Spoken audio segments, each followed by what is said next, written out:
We're live. Open Door with Vince Robinson, and I have a very special guest tonight with me. He is Antwoine Washington, and he has an exhibition that is currently at Larchmere Arts. I think this is probably the final days of the exhibition, and I just thought it would be a good idea to have him on the show so we can talk about his exhibition and talk about art in general. And I apologize for the banner. It's supposed to have my name on it.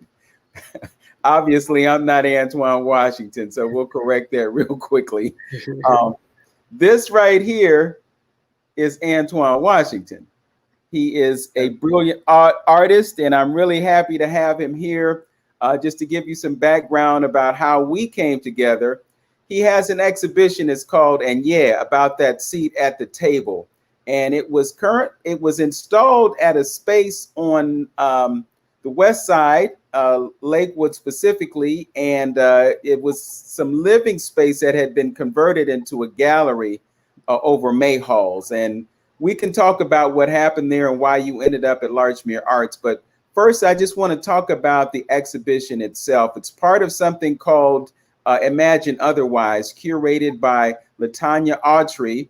And she told me a great story about how you all got together and how you became involved in this project. But I want to get it straight from the brother's mouth. I ain't gonna call you a horse because you're not a horse. So we're gonna get it straight from the brother's mouth. Antwoine, how did you get hooked up with Latonya, and tell us about the exhibition and about that seat at the table? Well, yeah, me and Latonya, we met at previous just events around art events around town. We initially met at specifically at a event. Well, actually at one of the exhibitions that was held at Zygo Press, which was called Past Due. It was an exhibition about reparations, and so I had a piece in there, and she loved it, and we began to conversate. We exchanged information, and from there, we just started to build a relationship from there. And through email and just through having conversations when we seen each other. And I just think we just had a lot of common feelings about art in general. And we just kind of just hit it off, and we've been rocking ever since. Okay, so when she approached you about this exhibition, what did she tell you about it in terms of the concept for what she was attempting to accomplish? Well, yeah, when she told me about it, she actually she actually didn't initially tell me about it. She was I know she was going through some things over at moCa, and she was just kind of just sharing a few things with me of what was going on with her situation and how she didn't know if her solo show was going to happen. And so I was just being a friend and being in support of and encouraging her, to continue to press forward and try to get the show. But we never talked about me being in the show at all. She just was really focused on actually, saving it. And so when we actually had a conversation, it was when, I started like doing different shows over at May Halls, and she ended up loving what we were doing over there too. And so she never got a chance to come to any of the shows because of COVID, and she was like super strict about that. And so what she wanted to do is just kind of come by the space, have a conversation with me. And so we picked a Sunday, and we ended up talking, and then I didn't know the whole time she was kind of recruiting me to be a part of the show. And so she heard a lot of what we talked about. I mean, what I talked about in the Cleveland arts ecosystem about how certain things were going on. We shared a few of the same views, and she thought my work in general would be perfect for the show. And so she kind of was just really just leading with, hey, I want to like redirect people away from the museum and bring them into Black-led spaces, or spaces that's ran by Black folks, and to shed light and to show people how art can be shown in a different way, and how we don't necessarily have to go into those institutions. And so I thought it was a great idea.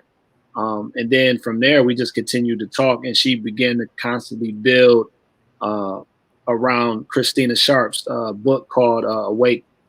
I think it's called Awake in Black. I don't want to butcher the title, so don't get me wrong. My mind is going 100 miles an hour, but it's it's a book by Christina Sharp. I think it's called Awake in Blackness, but that's where she got the Imagine Otherwise, the title for the exhibition, from out of that book.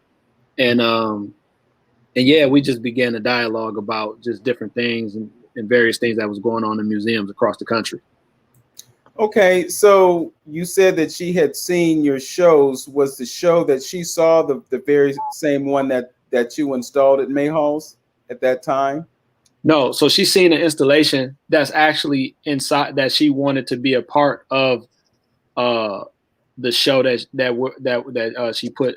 I mean, a part of the Imagine Otherwise show, because she was still trying to figure out whether she was going to have the exhibition at the museum, or if she was going to do like something that was spread across the city. And so we ended up just constantly kept talking. And then I just started, once she told me that she was thinking about having me, I just was just telling her about my ideas. And so she ended up seeing that particular piece of my grandfather, the installation that I have in the show, at that particular show called Past Due. Because it spoke about it's an installation that's in the show now about my grandfather, and it spoke about reparations and his fight for freedom.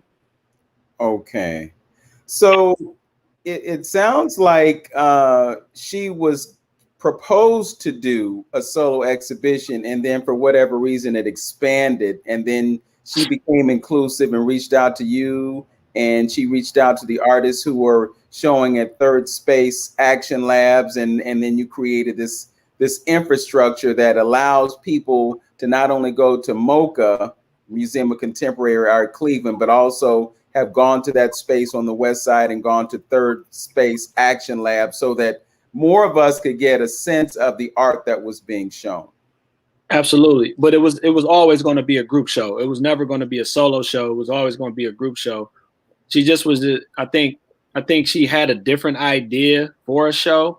And I think she ended up, her whole thing was really wanting to write a love letter to Cleveland, to Black Cleveland, and really showing how much she really cared about changing the arts ecosystem here in Cleveland.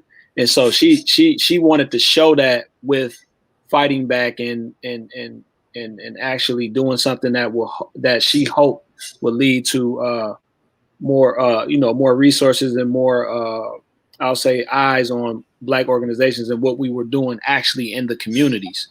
But that was the sense that I got from with the earlier conversations that we had. So it was but it's everything else you said was right on. She wanted to pull people away from the museum and into these other Black spaces and to be able to experience the work in a different way. Okay. Looking back at what has happened over the past few months, would you say that she was successful in that?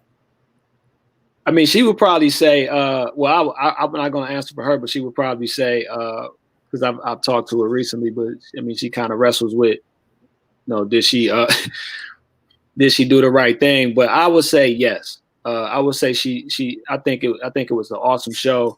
I mean, I didn't even expect all of the different things that has happened over the past 4 months to even happen. I thought it was just going to be like any typical art show. You get people to come out, you get people to write about the work, but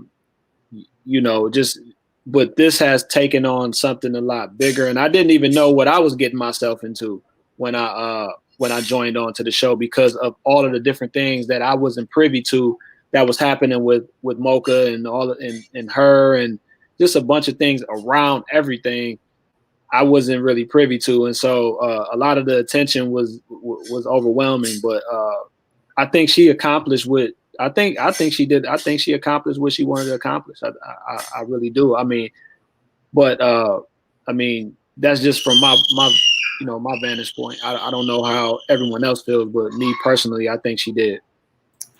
She had quite a story to tell in terms of being the first Black curator at moCa within a 54-year span.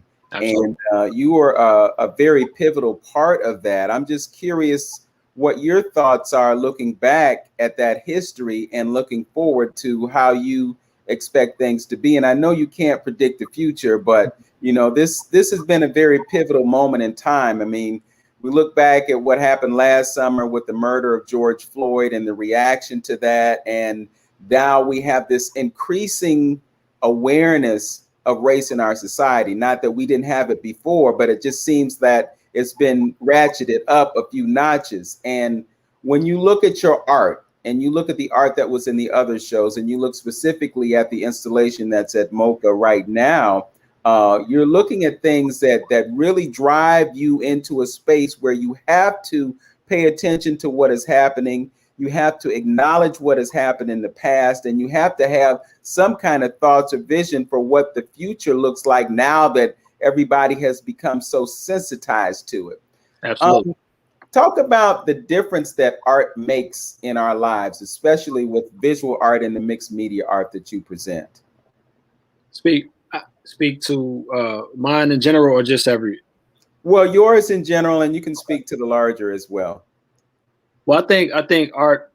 I mean, me personally, I think when I'm creating my art, I want to talk about always a larger story and kind of like bring people into self-evaluation, and even I'm always thinking about holding the mirror back up to America and saying, hey, your Constitution says this, and so are you going to live up to it? And so that's kind of like how I approach it, is asking those questions and hoping that I can create dialogue and inspire change through the work. I think art has a very, very powerful.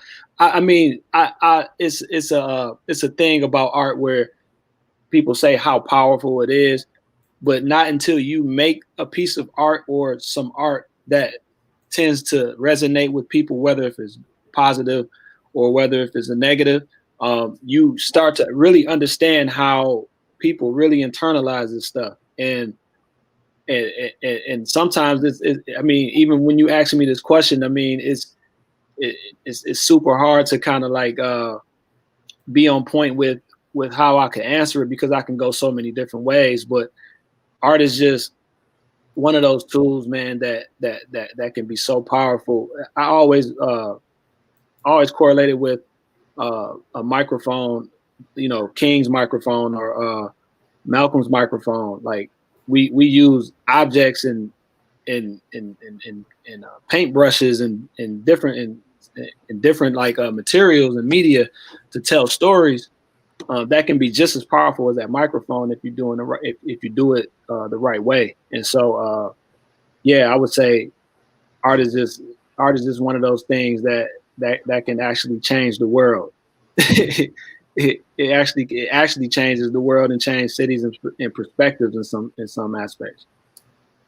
So when you think about what you've done, then you would have to conclude that something that you've done visually has affected the life of someone else.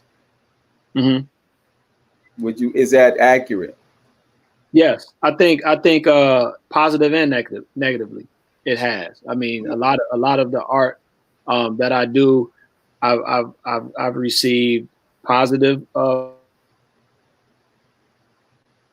It's been overwhelming to see how many people love the work and relate to it. But then I've also had negative feedback towards the work, and what in it being perceived something different from how they're viewing it, or what they've heard about it, or what they've seen via social media, whatever. They already come up with their perception. So I would say, yeah, I mean, of course,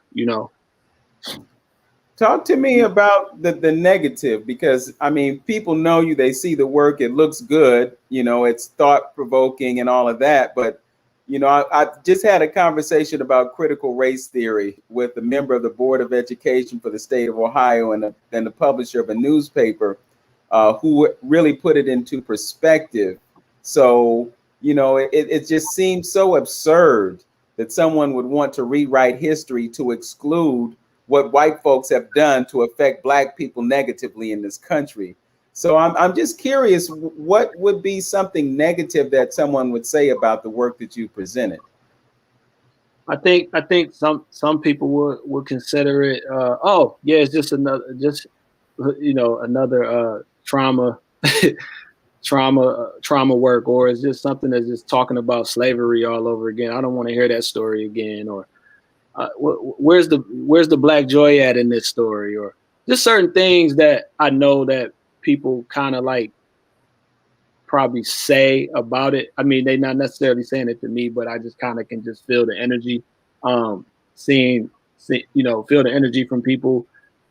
Even the people that come in have a certain perception of what the show is going to be. I mean, what the installation is going to be about, and then they leave with a totally different, perspective of what the work is about, because I literally took them on a tour and told them what it was about. And then now they got a different outlook because they came in with, oh, he's just talking about the same old all over again. And so that's usually like what the negative, I think, is that people just automatically think when you're talking about history and Black history, that you're just always talking about slavery in a negative way or the trauma that happened.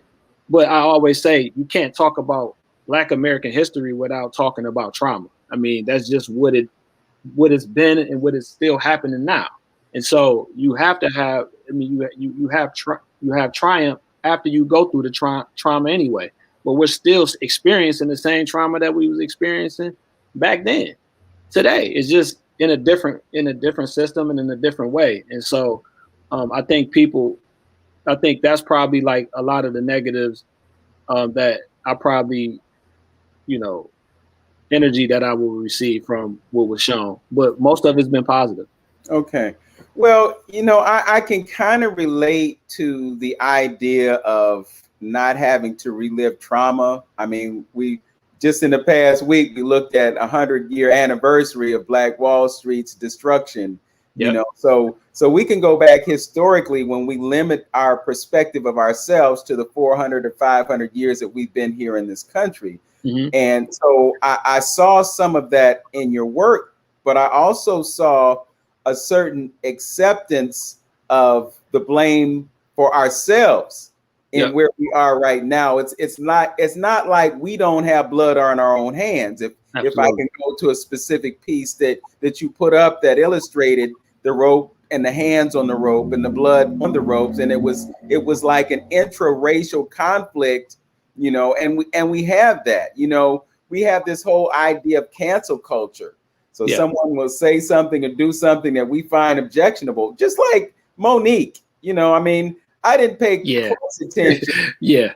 But basically what she's saying was, care about the way you look when you step out the house, the way you represent yourself. And, you're not looking your best when you walk out with that bonnet on, because the bonnet is for the bathroom when you're getting yourself together, when you're at home, and when you step out, you want to fly, so we can right. So we can always blame the white man for our troubles, but we have to also take ownership of our role in perpetuating some of those things.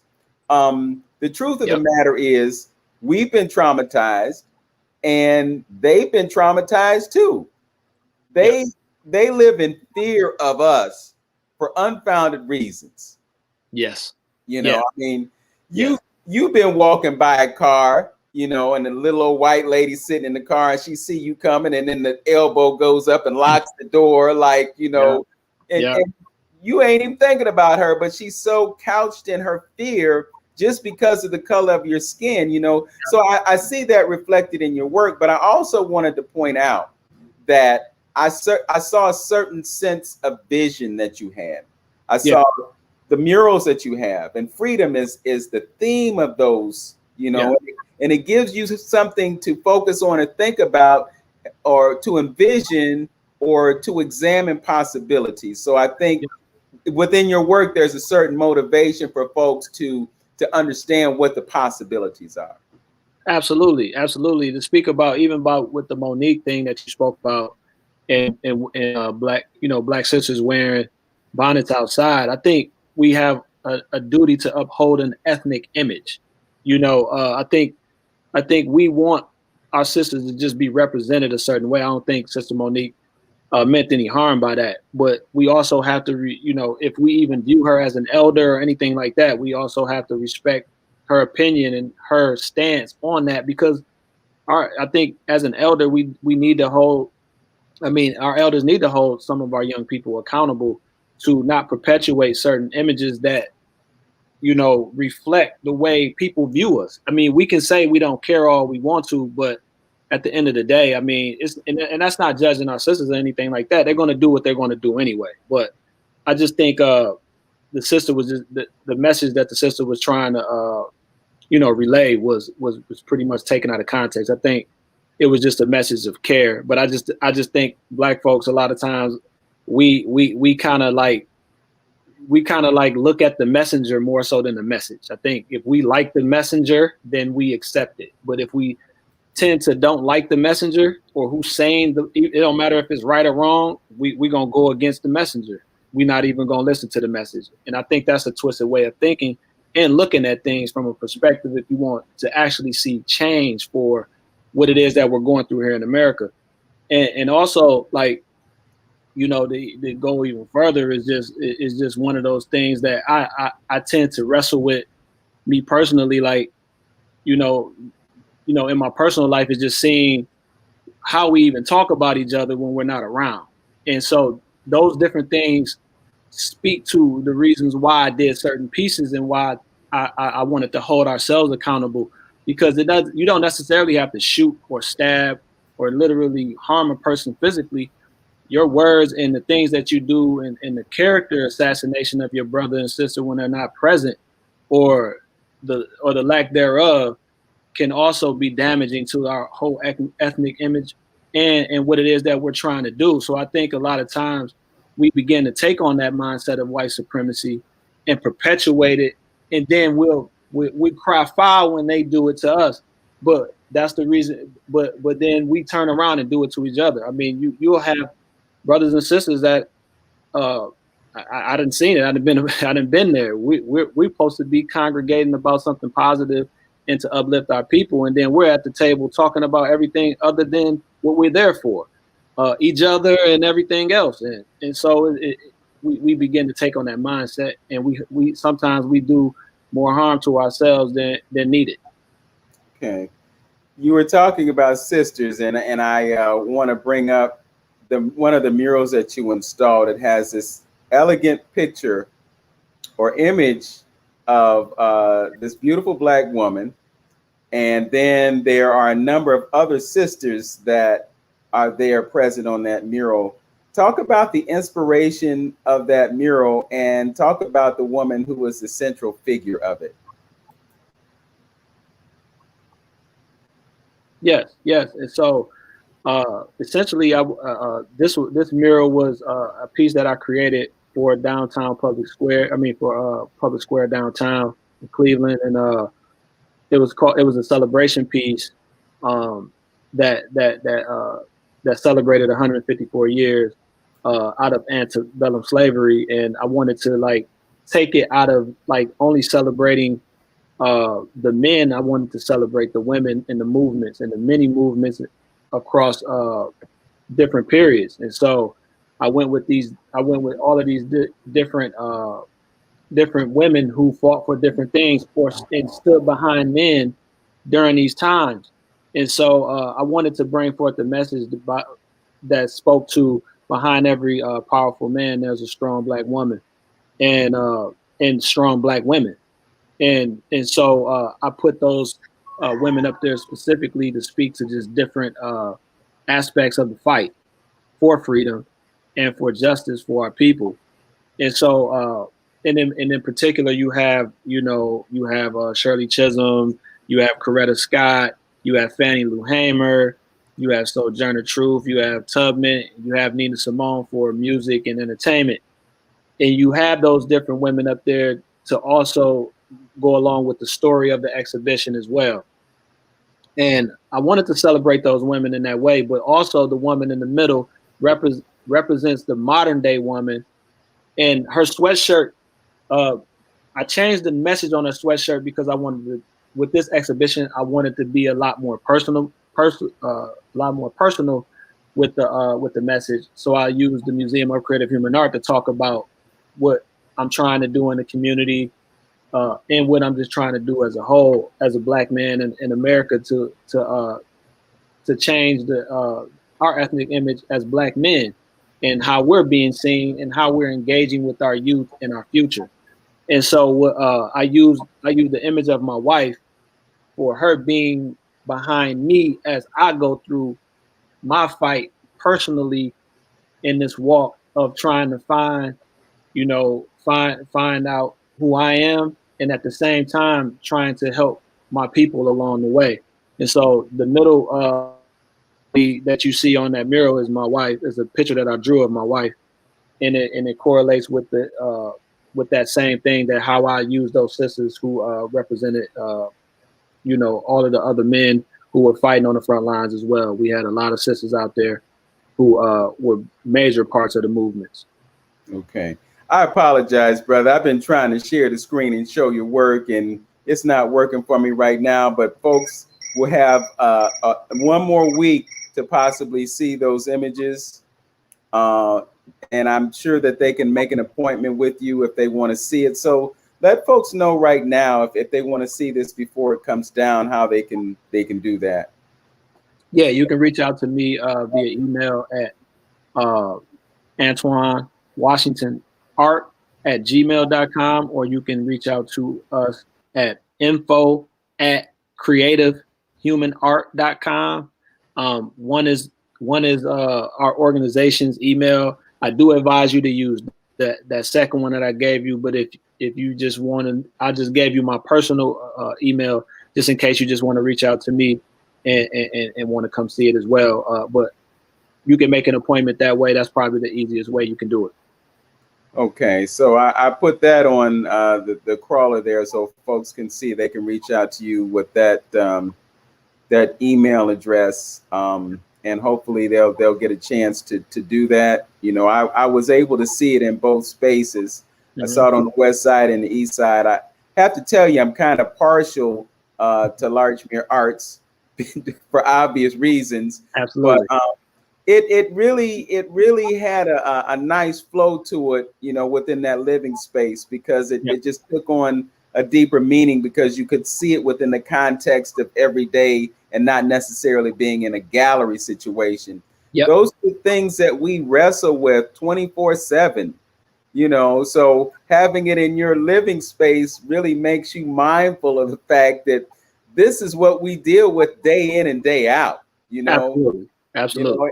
It was really funny to me when we had our conversation about it, when I told you that it felt like home, and you told me that that's exactly what you were attempting to accomplish with that particular installation. Yeah.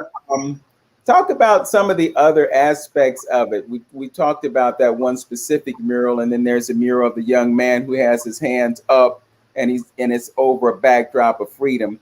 But talk about some of the other pieces, specifically the table and what that whole conversation was about. Yeah, and so when it was in the other space, I thought about correlating everything with the home. And so me knowing that this this installation will be in the middle of in Lakewood, on top of a all white hipster bar, I know how Black people feel about coming to the west side and even coming over there from the east side to the west side. And so I wanted to make it feel as much as at home as possible. And so I just thought that the space fit the story perfectly for what I wanted to say. And why not do it right there in the middle of where in the center of whiteness? And so with bringing people with bringing people inside of the apartment, I wanted this table to be the first thing that you've seen when you came in. And so, specifically, I wanted to make this table about the token Negro. And the token Negro is something that's in the community that can be looked at it could be a he or she, but it could be looked at as a positive or a negative. And so I wanted to have a conversation about that, because oftentimes many of us that have experienced success have been in the position to be called a token Negro or been in a tokenized or being tokenized in a position. And sometimes the others at the table, they could be at the table, but they can resent you for being successful and say they feel like they should be in the position, because I think a lot of it is rooted in fear. And so what I wanted in scarcity. And so what I wanted to do is depict that with those empty plates with no chairs. And then you have this person who's in that position who everyone thinks, hey, he got this or she has that. And then you move the chair side to side and you realize that chair can break down at any moment. So is that chair and is that table and all of the money that's pushed out in front of them is really a disguise to really know that foundation isn't the right foundation and it isn't a secure foundation. That can be taken away from you at any moment. And so, yeah, or that person could be in that seat and can be perpetuating what I call with the cotton in the middle of the table is like when you go on a plantation, you see an overseer, but then you'll have an overseer that's black, that's under the main overseer that overlooks everybody that's on the plantation. And so that can be the same thing today. Some people look at their supervisors or their bosses at work as that if they're black and how they're being treated, how they're treating the janitor, or how they're treating the person that's the secretary. They can be perpetuating the same thing. It's just a different system in the way that we look at work.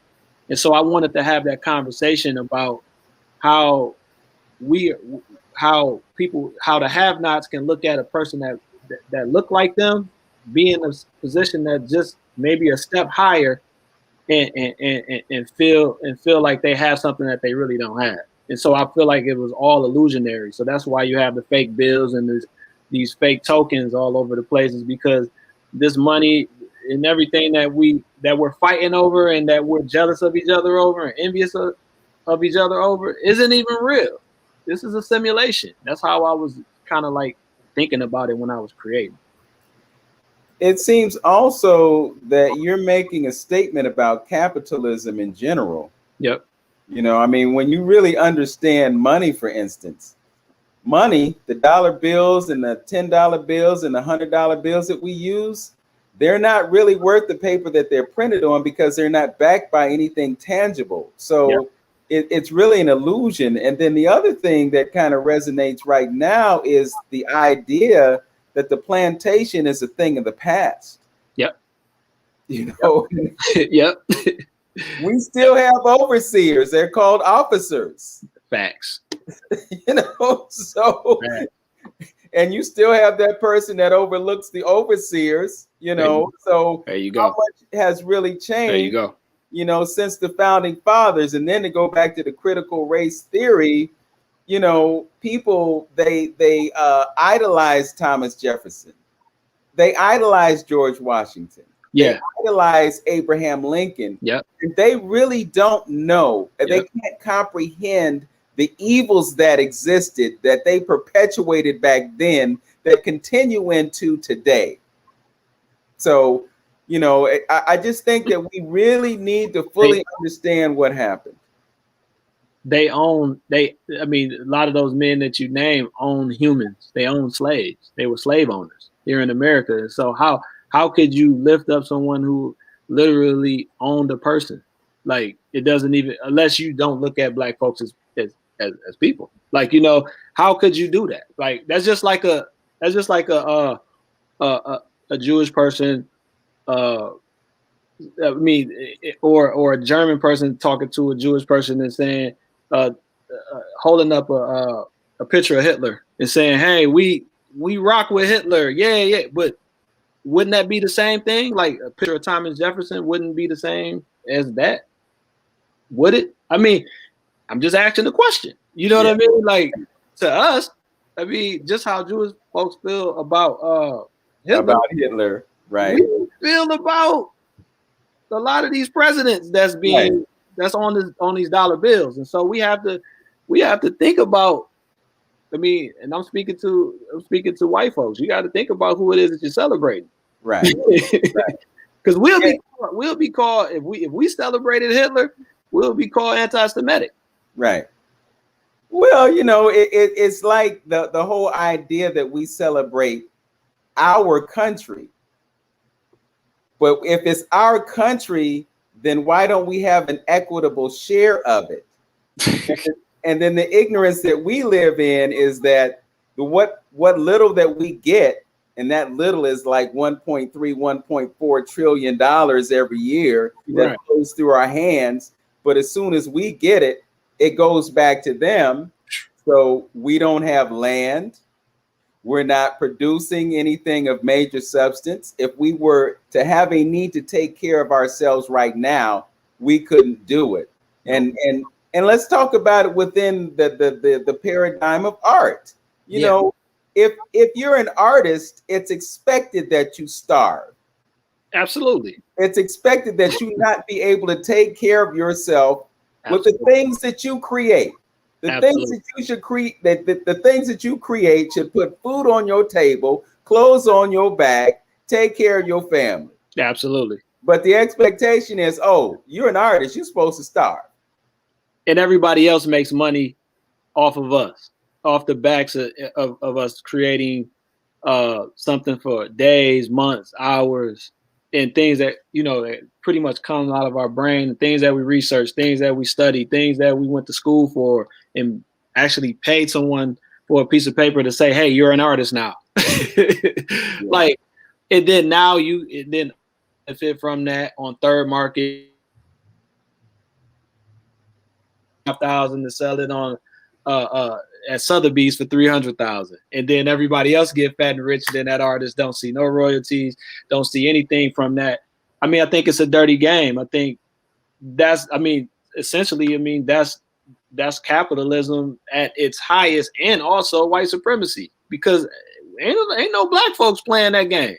Like, ain't no black folks able to do that. If we did, man, they'll be running in on us and locking everybody up if we were doing that to artists. And so, like, it's just something that's just a real nasty game. And I think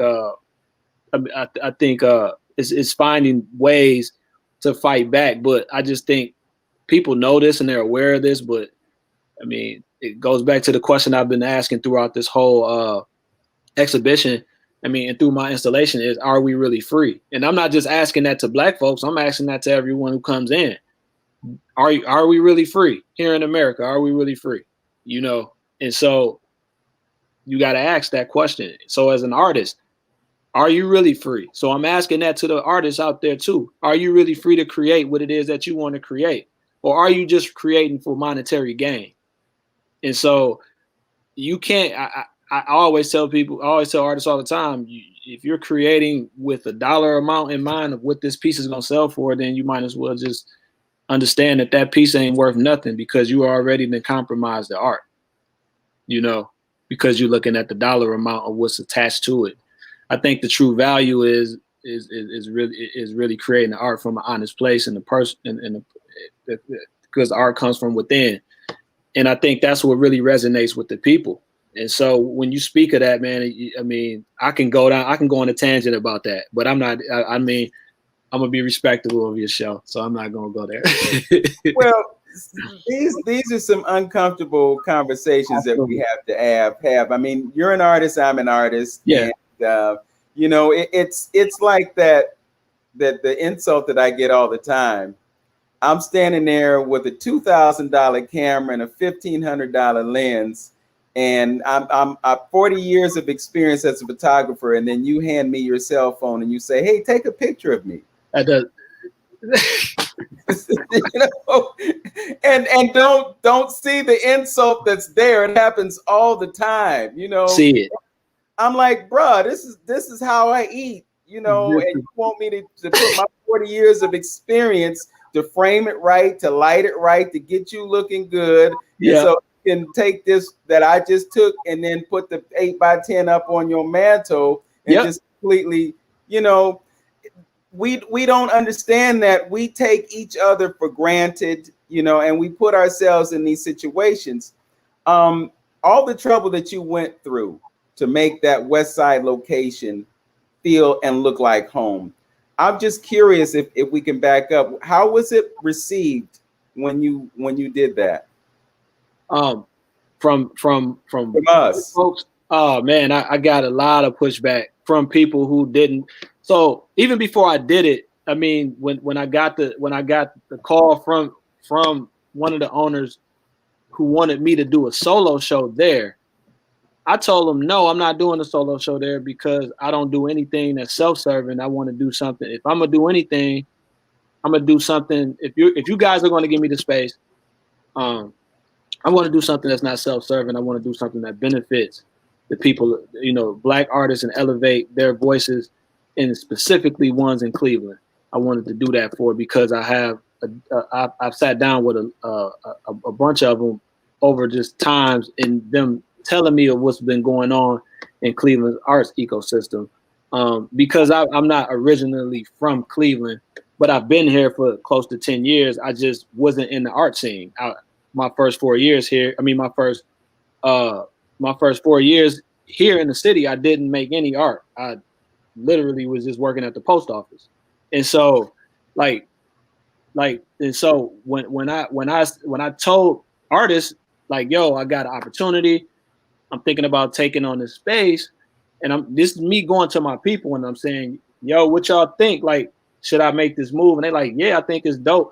And I said, well, look, should I show all artists or should I just keep it so Black that, hey, I make them uncomfortable, just in a joking way? And they like, no, you should keep it Black. You should just da-da-da-da. But then I didn't get no support. You know what I mean? I didn't get anybody. Like, yeah, people were saying, yeah, do it. And some people were, some people that I went to, I didn't go to everybody, but some people that I went to that I trusted, they said, yeah, do it. And so I did it. Didn't get it, and then once I started to reach out to people, it wasn't a great response. And then so I got a couple artists, I did a couple shows, and then we started to get the ball rolling. And then a lot of the artists in the community started to grow. I don't know if it was resentment or if it was just like, I don't know. It was just, the energies started to be real, real distant and being how it is when we are with each other. And so I started to just say, you know what, I'm gonna just keep pushing, and hopefully, they'll come around. And so when I got my when I decided to do the show, with Latonya over there, I had brothers come over there, man. We in full blown disagreements in the middle of the exhibition about me being upstairs and how I shouldn't be there. You know what I'm saying? And why I shouldn't be there. And so, literally, like, people are, I'm hearing through other people how people feel about what I'm doing and everything like that. And so, and these same people are people that I had conversations with and said, hey, if you see me doing anything wrong as a brother, call me, check me. You know what I mean? Like, I'm giving y'all a license to check me, And yeah, I'm gonna do it for sure. We need to hold each other accountable. Hold me accountable. If I'm doing something that looks foul, hold me accountable. But yet and still, my brothers don't call me. They go talk to women or talk to other people, and I got to hear this stuff through other people.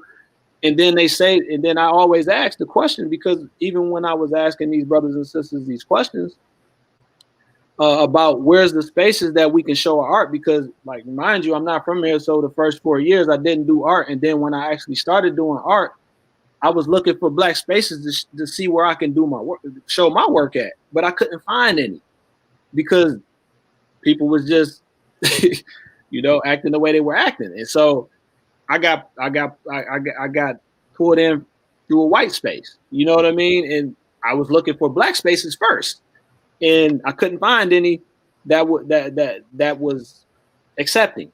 I would say that, and yeah, that was my journey coming in. But now that when I did this exhibition, it was a lot of pushback. I think some people, understood, but still, even people who showed there was giving me pushback. Like, why are you there? Why you want to be there? And I'm like, well, look, it's not the fact that I want to be there. It's the fact that ain't nobody Black offering me nothing. Like, y'all understand? Like, I have a mission. Like, I want to make sure that I'm really doing these art shows to really draw attention, to reconnect the artists with the youth in the neighborhood. That's my whole mission, is to really get you guys engaged with the youth, because if we want to stop all this violence, and we want to stop, certain things that's going on in the neighborhoods, a lot of these, I hope I'm not going on a tangent, but I just want to preface something. Some of our best artists are in prison, and so I don't want to have to find out if such and such is a great artist because I get his letter from prison and it has beautiful art on it. I want to catch that before they go to prison and be able to say, hey man, you have talent, you need to do art.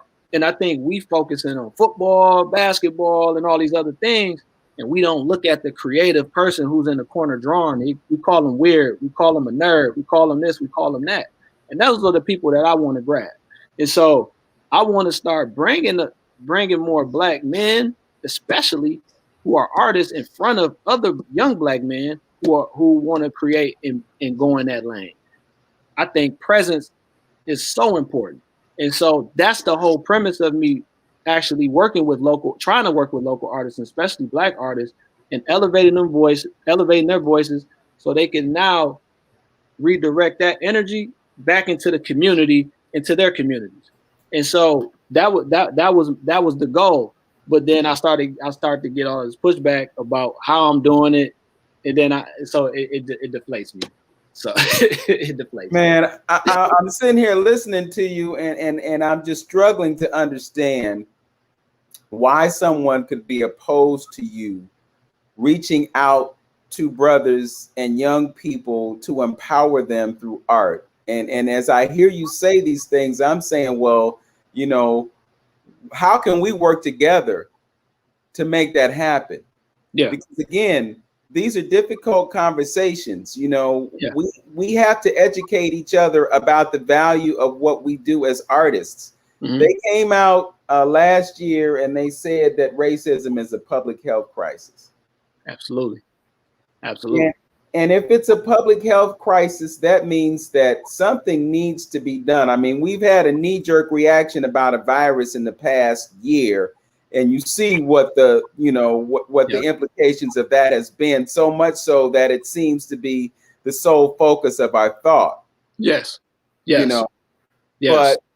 But when you really peel back the layers of that onion, you see there are a whole bunch of other things that are involved in this racism and the way it has affected us. Yep. And if something is affecting your health, then what you need to affect is healing. Absolutely. And there's a healing aspect that comes from the creation of art. The very fact that you sit down and you focus your attention on something and you come up with creative ways to create a vision that becomes real, that comes into fruition, creates a healing modality. When you look at what happens when you sit that child down in front of that piece of paper or in front of that drum or in front of that violin or piano, what happens as a result of that? And these are experiences that we all need to have, young and old, right now to affect that. Absolutely. And the artist has a critical role in that piece. And we need to be empowering artists so that we can provide assistance in facilitating the healing that's necessary. Because everybody is hurt. Yeah. White folks are hurt. Some of them are feeling a certain sense of guilt because of what they have been responsible for. Yeah. We dealt with the trauma of being snatched from where we were in our respective living spaces and torn away from our culture and torn away from our relationship, our natural relationship with the Creator, and torn away from the ways that we were taking care of ourselves and told, well, no, you got to pick cotton now. Oh, no, you got to cut sugar cane now. Oh, no, you got to grow tobacco now. Oh, no, you got to put cars together now. Absolutely. Oh, no, you got to flip burgers now. And that person flipping the burger is somebody like you who has all this artistic talent that's going nowhere. And then it's discovered when you behind bars, and now all of a sudden you connect with it. It's too late. It's too late. And Vince, that's my thing, is like when I was a kid and I used to sit on my great grandmother, because my uncle is doing life in prison right now for murder. And he murdered somebody before I was even born. And so he's literally in prison right now as an old man. And so he hasn't seen me in person ever. And so when he used to send my great grandmother letters home, they used to have some beautiful artwork. I mean, some of the most incredible pieces I've seen on an envelope. And so I'm like, when I was a kid, I said, it's people I used to think my uncle was the one drawing it, but he was paying someone to do those drawings for him. And he used to say, no, this is my home, talk to him on the phone, like, man, are you drawing this stuff as a kid? And he's like, no, I have a friend that does it in here. He's talented. He used to tell me about him. That sparked the interest in me to do art too, is to continue to, I'm like, man. But then as I got older, I realized that a lot of my friends who were artists that we used to draw in class together in elementary and junior high school, they started to go the wrong way because there wasn't no art programs in the community. And so when they went to jail, they became those same guys that I used to see on those letters. And they're in prison now doing tattoos and drawing and doing murals in the prisons. Well, they could have been out here free doing that if we would have created those programs and that outlet for those people, for those young men. And so I told myself, and I made a concerted effort to say, I don't want to see that happen to this next generation. I want to make sure that if I can change anything, I can change that part. I can play that part. Now, I'm not trying to be anybody's leader, but I do want to play a part in change and healing. And if I can create something that I see that is a need in our community to save some of these artists, because I'm in art, and I understand that, yeah, art is hard. It's a hard game to be in, and you got to work hard. It's a hustle. It's a grind. But you don't have to go to prison to be recognized as an artist. You could be out here free with your family, and you could be doing the same thing out here and benefiting from your art. Where you can share this stuff with everybody as a free man. And I'm looking at this stuff and I'm like, well, how do I come up with something? And that's where I came up with the idea to say, hey, what we got to do is we got to go get the babies. We got to go get the babies while they're young, because if I was in the fifth, if I was drawing ever since my mom set the paper in front of me, then I can only imagine that I'm not the only one. And so I would have been considered a child prodigy because I was always drawing in front. And my mom got pictures when, before I was even 1 year old, me scribbling all over the paper. She's always set the paper in front of me, and I've always drew. I literally got in trouble because in the 5th grade, she went to parent teacher conference and I did no work. She opened the top of my desk and it was full of drawings. So when the teacher was talking, I was just drawing. So I can only imagine there's another kid out there that's just like me. So I told myself I have to be the person that I needed when I was a kid. And so I said, I'm not going to let anybody stop me from doing that. I don't care if anybody in my community wants to have an issue with me for quote unquote taking white people's money or quote unquote working with white institutions, or quote unquote doing whatever. If I got to do what I got to do to make sure the babies is good, I'm going to do it. I'll be the sacrificial lamb, but I'm going to do what it takes to stop my young brothers and sisters from going into that prison system. And if this is the way that I can do it, to grab a few of them, I'm not trying to be the savior of all. I can't save them all. That's why I want more brothers to, if you don't want to come do things with us, create your own programs. But until then, you can't judge. We do too much judging of each other. Oh, I always say it's like a pot of gumbo.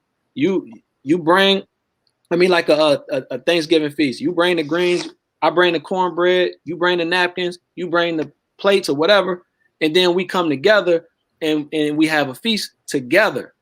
I can't bring everything and feed everybody, so I want you to be able to bring something to the table. But if we're sitting here saying, well, I don't like the damn plates you brought, well, I don't like the greens you brought, well, I don't like the cornbread and how you made the cornbread, then we get nowhere. And that's where we at now. You know, and that's what frustrates me. Well, the whole point of it is, if you're critical of somebody who's doing something and you're not doing anything, then you need to just be quiet, you know, because it's like they say, if you're not a part of the solution, then you the problem.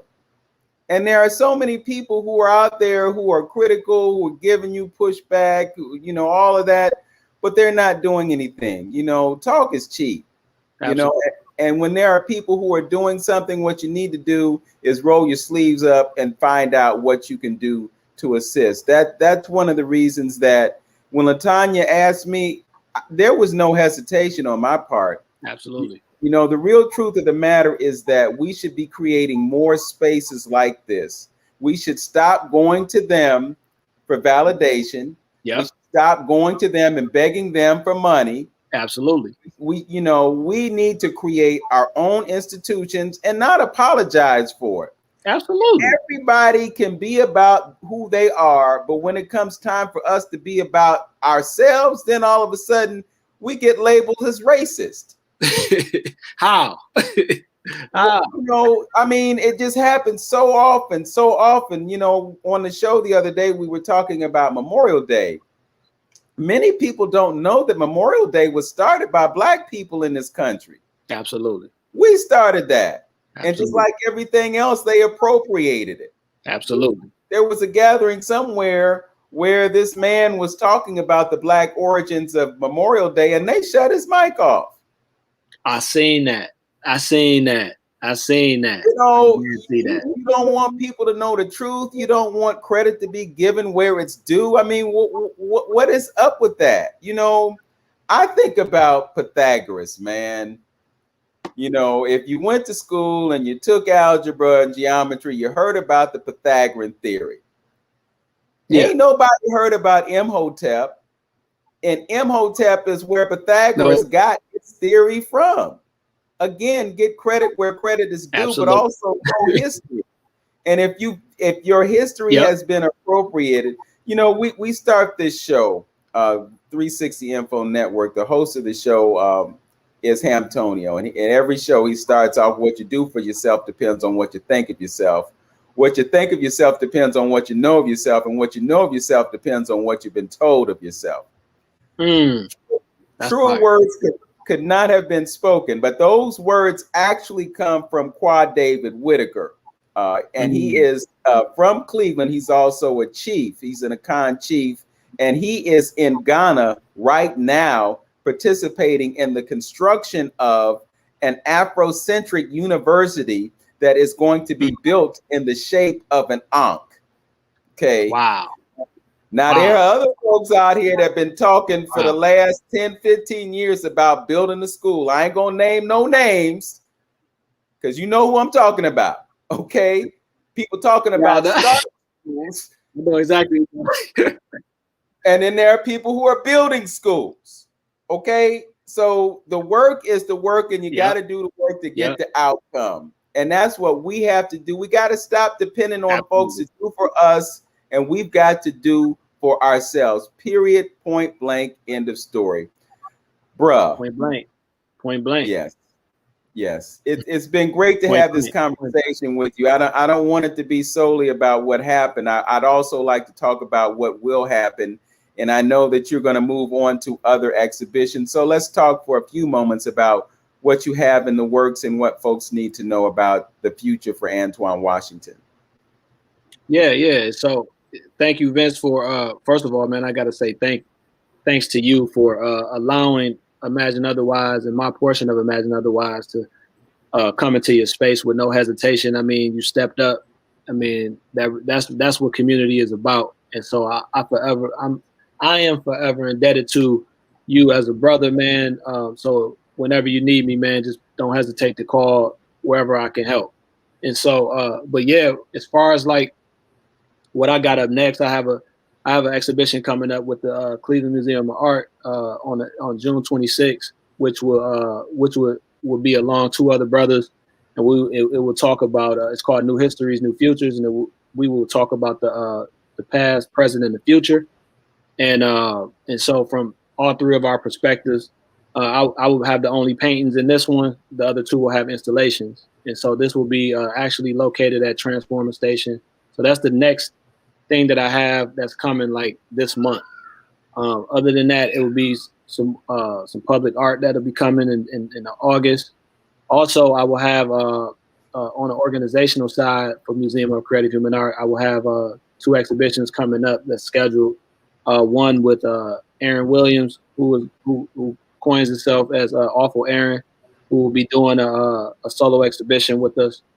And then we will have another exhibition in August, which will be from a female Black artist called Stina Aaliyah, which is a phenomenal artist as well. And then we have more artists that and then we have another show with the Morgan Conservatory that we're doing. It's called it's more of like a cross-generational show, but we were having a little trouble with locking down artists. I believe I believe me and you had a conversation. You said gathering artists is like herding cats.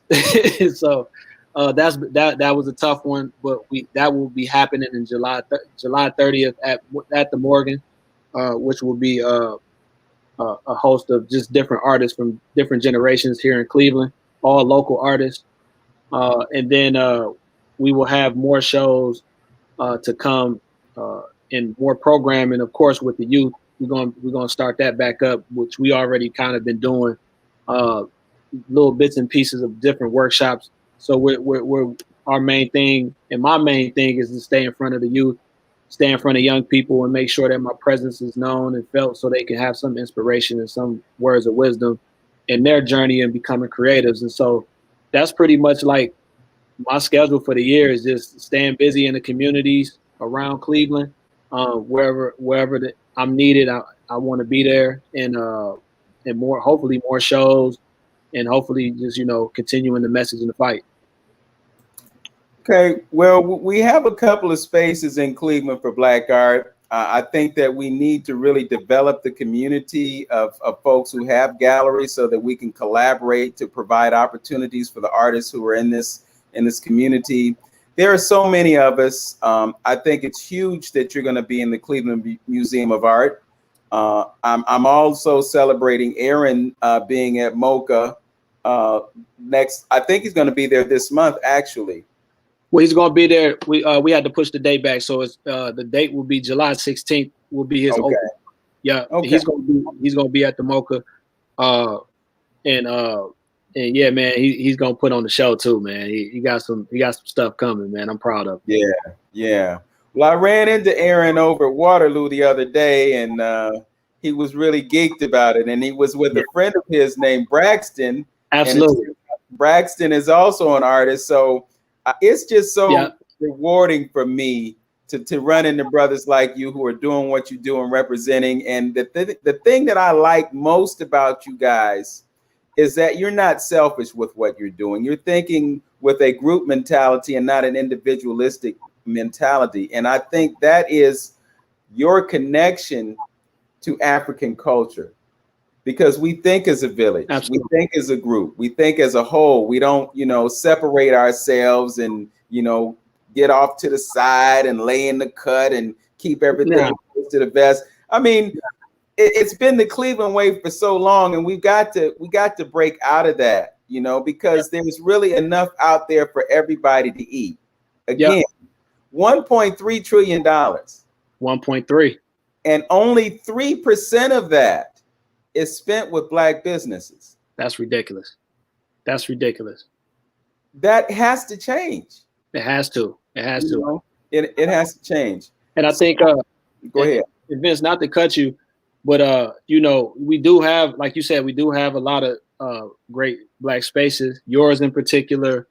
I got to shout out Deeply Root. What Dave Ramsey is doing is incredible, because he's doing something and the mission that he's on personally, man. Just having conversations with him, I really believe in what he's doing over there with Deeply Root. So I got to make sure that I shout him out. Shout out with just and anybody that I missed, but in particular, I had to make sure that I shout Dave out for sure. Yeah, I met David a couple weeks ago. They launched the Can Journal publication for, I guess, spring or summer. I have to think it's summer, since summer is like a couple weeks away.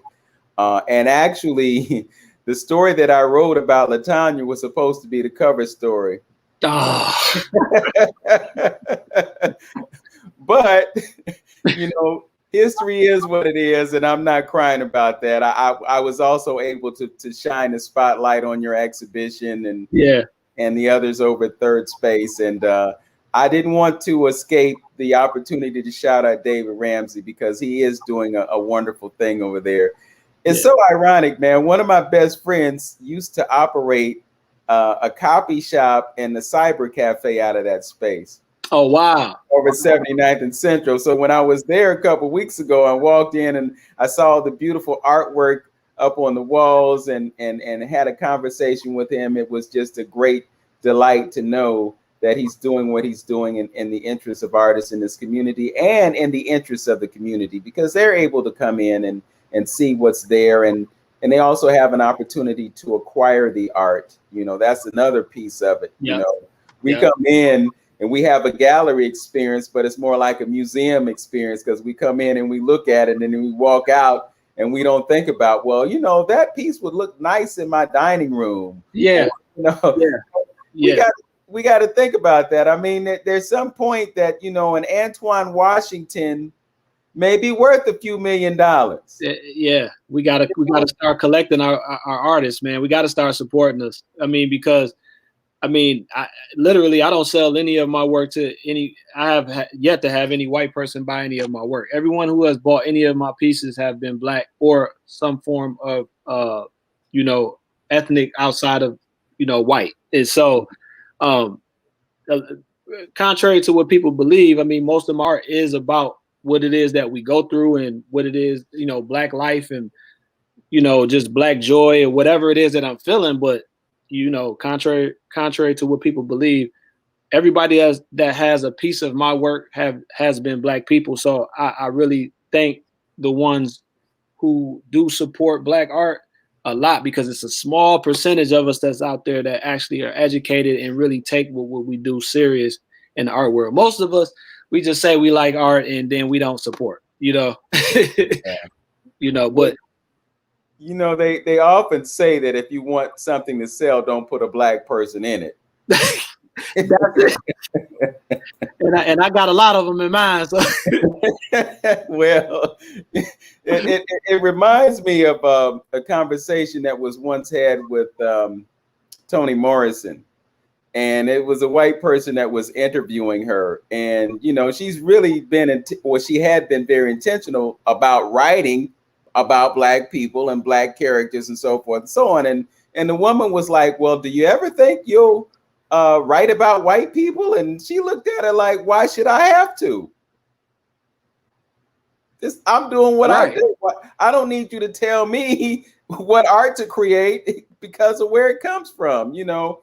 But I'm glad to hear that we've been buying your art, you know, because I go to jazz concerts, man, and I look around, I don't see us there, you know, and I don't see folks moving, you know, and I ask myself the question, how could you be hearing all this music and sitting still? Man, you know, I mean, you might do that at a classical concert, but if you go to a jazz show, and your foot ain't tapping, and you know you ain't rocking, it something is wrong. You know, maybe your zombie hood has caught up with you. I don't know. Oh man, for All sure. Right. Yeah, brother. Again, it's been a real pleasure, man. I don't want to keep you here too long. I know folks, they have short attention spans, and we've had a few folks who have been with us for this journey. It's been a great journey with you, bro, and I look forward to I look forward to working with you in the future. I want to be able to do whatever I can to help you do what you're doing, because I think there's a definite need, all joking aside. And as I said before, we got to stop depending on others to do for us what we should be doing for ourselves. Absolutely. So keep up with the brush strokes, bruh, and all the great things that you do creatively. I have 2 shows. I'm happy to have you on as a guest so you can put the word out there, and we can get Black folks into those spaces to experience. And I'm not going to call it Black art. No, it's art. It is art that we create. It's art. So come see our art.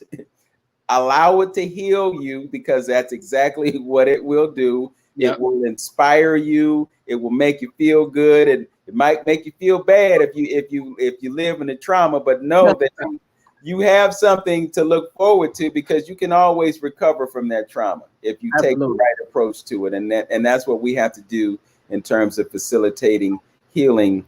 If you decide to do something before the end of the week, let me know. We can arrange to have a gathering.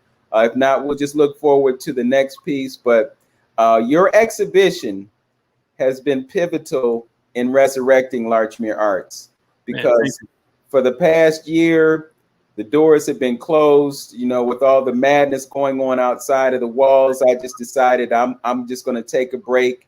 You know, I've been putting my money into that space to hold it until we could get back in there and do some things. And when this situation between you and I and moCa came up, it was the catalyst for the resurrection of Larchmere Art. So I'll give you the credit for that, or I'll give the credit to the person who disrespected you, and we ain't even gonna talk about him. We won't even talk about it. Yeah.